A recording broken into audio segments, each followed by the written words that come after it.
দাদা উচ্চ মাধ্যমিক 2024 সালের আসল খাতা দেখতে চাই, কিংবা আমরা বড় প্রশ্ন লিখিনি। অনেকেই কমেন্ট করেছো আমরা বড় প্রশ্ন লিখিনি, আমরা কি পাশ করব? আমরা শুধু এমসিকিউ, এসএকিউ কিংবা কিছু কিছু প্রশ্ন লিখে এসেছি, আমরা কি পাশ করব? আর্টসের ক্ষেত্রে আমরা কি পাশ করব? কমার্সের ক্ষেত্রে আমরা কি পাশ করব? সায়েন্সের ক্ষেত্রে আমরা কি পাশ করব?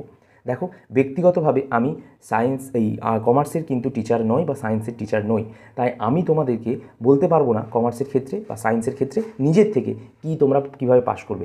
কিন্তু আমি আর্টসের ক্ষেত্রে একদম বুক ঠুকে বলতে পারি যে তোমরা কিন্তু পাশ করবে বড় প্রশ্ন লিখে না এলেও। কিন্তু কমার্স ও সায়েন্সের শিক্ষকদের থেকেও আমি জেনেছি তা তোমাদের খাতার কী অবস্থা, সেটাও জানাবো আজকের এই ভিডিওতে।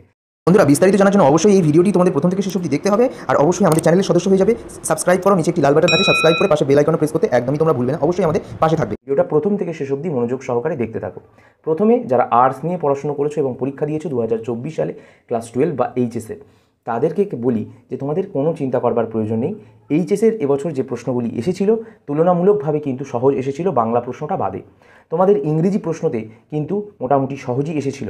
এবার অনেকের ক্ষেত্রে বলি, বাংলার ক্ষেত্রে প্রথমে বলি যে বাংলাতে কিন্তু অনেকে বড় প্রশ্ন অ্যাটেন্ড করেনি, কারণ তারা লিখতে পারেনি কিংবা অনেকে সময় পায়নি, অনেকে পড়ে যায়নি।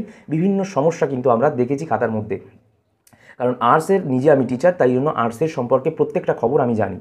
তাই তোমাদেরকে বলবো বাংলা, ইতিহাস, পল সায়েন্স, এর পাশাপাশি ইংলিশ বা ইংরেজি, তারপর তোমাদের যে ফিলোসফি রয়েছে মানে দর্শন, তারপরে এডুকেশন, শিক্ষাবিজ্ঞান, নিউট্রিশন, পুষ্টিবিজ্ঞান, এই জাতীয় যে সাবজেক্টগুলো রয়েছে, এই সাবজেক্টগুলোতে তোমাদের বড় প্রশ্ন না লিখলেও স্যাররা পাশ করাচ্ছে, এমনটাই আমরা জানি। এর পাশাপাশি বলি যে শর্ট প্রশ্ন যদি না করে আসো তাহলে কিন্তু ফেল করবে। বড় প্রশ্ন যারা করেছো তারা ভালো, যারা না করে এসছো চিন্তা করবার প্রয়োজন নেই। আচ্ছা, এটা গেল আর্টসের। সায়েন্স ও কমার্সের শিক্ষকদের থেকে যেটা জেনেছি সেটা তোমাদের সরাসরি স্পষ্টত বলছি। এখানে আমি ভুলও হতে পারি, আমাকে যে স্যাররা বলেছেন সায়েন্স ও কমার্সে তাদের কথাটা বা বক্তব্যটাই আমি তোমাদের সামনে রাখছি। দেখো, কমার্সের মধ্যে কিছু কিছু সাবজেক্ট আছে যেগুলো প্র্যাকটিক্যাল সাবজেক্ট, যেমন অ্যাকাউন্টেন্সি। এই বিষয়টা বাদে বাকি যে সাবজেক্টগুলো রয়েছে, বিজনেস স্টাডিজ, ইকোনমিক্স, কমার্শিয়াল লটাও প্রায় রয়েছে। তারপর তোমাদের রয়েছে কস্ট ট্যাক্স। এই কস্ট ট্যাক্স ও অ্যাকাউন্টেন্সি বাদে যারা বড় প্রশ্ন করেনি অন্যান্য বিষয়গুলোতে, ইকোনমিক্স, বিজনেস স্টাডিজ, এই যা যা সাবজেক্ট বললাম কমার্শিয়াল লতে, অন্তত এমসিকিউ, এসএকিউ 2 নম্বরের প্রশ্নগুলো করে এসছে প্যাটার্নে, তারা কিন্তু পাশ করবে। কিন্তু অ্যাকাউন্টেন্সির ক্ষেত্রে বড় প্রশ্ন তোমাকে করতেই হবে, কোনো উপায় নেই। কিন্তু অ্যাকাউন্টেন্সির ক্ষেত্রে দেখা যাচ্ছে যে অনেকে কিছু অঙ্ক করে এলেও কিন্তু সেই অঙ্কগুলো শেষে ছেড়ে দিয়ে এসছে, লাস্ট অবধি মেলাতে পারেনি। এবং প্র্যাকটিক্যাল আরেকটা যেটা তোমাদের থিওরি, অ্যাকাউন্টেন্সিতে দুটো হয়, একটা প্র্যাকটিক্যাল মানে অঙ্ক করতে হয়, একটা থিওরি হয়, সেই প্রশ্নগুলো অনেকে লেখেনি। তো এখানে কিন্তু একটা ভয় থাকছে, কস্ট ট্যাক্সের ক্ষেত্রেও একটা ভয় থাকছে। কিন্তু আমি যদি বলি যে তোমাদের অন্যান্য সাবজেক্ট কমার্সে ভালো চলেছে। সায়েন্সের ক্ষেত্রে বলি, সায়েন্সের ক্ষেত্রে কিন্তু তোমাদের অঙ্ক, ম্যাথ পরীক্ষা এবং ফিজিক্স পরীক্ষা প্রচুর জনের খারাপ হয়েছে। কেন? কারণ ম্যাথস ও ফিজিক্সের প্রশ্নপত্র প্রচুর হার্ড করেছে।